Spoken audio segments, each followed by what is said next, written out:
So let's come with me and let's review these accidents or somewhat accidents when it comes to trucking and see what they actually did wrong. So this guy is actually driving down the road. He's got a long nose, Peterbilt looks like. Oh my God, this guy's going so slow.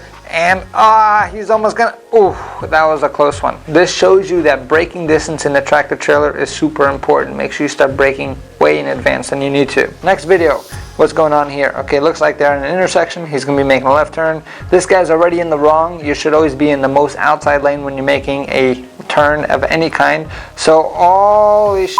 Yeah, that's exactly what happened. That truck on the outside of him didn't go wide enough and he actually got hit. Now, the best thing to do to avoid all this is get your training done right, and the best thing to do that is Driving Academy. I'll see you soon.